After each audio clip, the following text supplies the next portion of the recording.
نبی اور امام معصوم ہوتا ہے، نبی اور معصوم سے، نبی اور امام سے خطا نہیں ہوتی، وہ کوئی ایسی بات نہیں کرتا جو نعوذ باللہ بیہودہ ہو۔ نبی اور امام کی زبان سے جو جاری ہوتا ہے مشیت الہی ہوتی ہے۔ اب حضرت موسیٰ کو پتہ ہے کہ خدا ظاہری وجود نہیں رکھتا، خدا ان آنکھوں سے نہیں دیکھا جا سکتا، پھر نبی ہو کے حضرت موسیٰ کا یہ کہنا کہ خدایا تجھے دیکھنا چاہتا ہوں، مقام نبوت کی توہین ہے۔ توجہ کیجئے گا، یہ عصمت انبیاء پہ سوال آ گیا۔ اللہ کی قسم اگر آل محمد نہ ہوتے یہ مسائل حل نہیں ہونے تھے۔ مامون کا دربار، 8ویں تاجدار ولایت، والی خراسان، مشہد کے بادشاہ، وہ جن کا روزہ ایسے ہے کہ چلے جائیں تو جنت کا نظارہ ہوتا ہے۔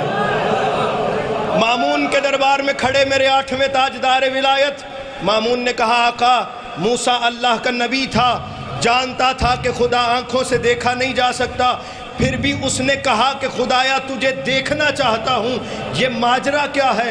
امام رضا بادشاہ نے کہا یہ مسائل تمہیں ہم سے ہی حل ہونے ہیں، آؤ میں تمہیں بتاؤں اصل ماجرا کیا ہے۔ حضرت موسیٰ اپنی قوم کے پاس گئے اور جا کے اپنی قوم سے کہا میں کلیم اللہ ہوں، خدا مجھ سے کلام کرتا ہے۔ قوم نے کہا ہم کیسے مان لیں کہ اللہ آپ سے کلام کرتا ہے؟ ہم جائیں گے، اگر اللہ ہم سے کلام کرے گا تو مانیں گے کہ اللہ نے آپ سے کلام کیا ہے۔ حضرت موسیٰ نے اپنی قوم کو ساتھ لیا، اس جگہ پہ آئے جہاں کلیم اللہ اللہ سے کلام کیا کرتے تھے۔ اب خدا سے ہم کلام ہوئے، خدا سے کہا پروردگارا یہ تیرا کلام سننا چاہتے ہیں، یہ تیرا کلام سننا چاہتے ہیں، خدایا ان سے کلام کر۔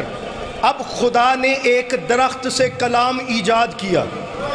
توجہ رکھیے گا، ایک بات اور سمجھا دوں، خدا زبان نہیں رکھتا جو اس سے بول سکے، خدا کی آواز نہیں ہے، خدا کی آواز نہیں ہے، محض ارادہ ہے، وہ ارادہ کرتا ہے کام ہو جاتا ہے، ارادے کا بھی محتاج نہیں ہے۔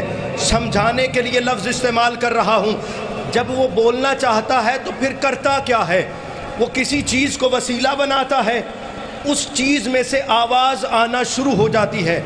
میں اس سپیکر میں بول رہا ہوں، آواز آپ کو ساؤنڈ سے آ رہی ہے، ایسا ہی ہے نا؟ یہ وسیلہ بن رہا ہے، آواز وہاں سے آ رہی ہے۔ خدا اسی طرح سے کسی چیز کو وسیلہ بناتا ہے۔ خدا کی قسم پوری ذمہ داری سے کہہ رہا ہوں، میں نے روایات کو چھانا ہے، خداوند منان نے اپنے کلام کے لیے جب بھی کسی کو وسیلہ بنایا ہے، زبان علی کے سوا کوئی چیز ہے ہی نہیں۔ شب معراج گواہ ہے کہ خدا نے علی کے لہجے میں کلام کیا، خدا نے درخت سے کلام ایجاد کیا، سرکار امیر کے لہجے میں کلام ہوا، لوگوں نے کلام سنا۔ انہوں نے اگلی بات کی، کہا موسیٰ کلام تو سن لیا ہے لیکن دل کر رہا ہے کہ خدا کو دیکھیں، اگر ہم اسے دیکھیں گے اس پہ ایمان لے آئیں گے۔ حضرت موسیٰ نے کہا پروردگارا یہ جسارت کر رہے ہیں، تو ظاہری وجود نہیں رکھتا، یہ تجھے دیکھنا چاہتے ہیں۔ اس کے قہر کو جلال آیا، اس نے ایک برق نازل کی، 70 لاکھ میں سے 70,000 منتخب ہوئے تھے، 70,000 میں سے پھر 7,000 منتخب ہوئے تھے، پھر 7,000 میں سے 70 منتخب ہوئے تھے جو چل کے حضرت موسیٰ کے ساتھ آئے تھے۔ امام رضا بادشاہ نے کہا اللہ نے ایک برق نازل کی، 70 کے 70 مر گئے، 70 کے 70 مر گئے۔ اب پھر اللہ کے نبی نے کہا پروردگارا یہ تیرے نبی کی عزت پہ حرف آئے گا، میں واپس جا کے قوم کو کیا کہوں گا؟ یہ قوم مجھے کہے گی موسیٰ اپنے دعوے میں جھوٹا تھا، جنہیں ساتھ لے گیا تھا مار کے آ گیا ہے۔ خدایا اب کوئی حل نکال۔ خداوند منان نے ان 70 کو زندہ کیا۔ اب جب زندہ ہوئے نا، کہا موسیٰ ایمان تو پکا ہو گیا ہے لیکن پھر بھی دیکھنا چاہتے ہیں، لیکن پھر بھی دیکھنا چاہتے ہیں۔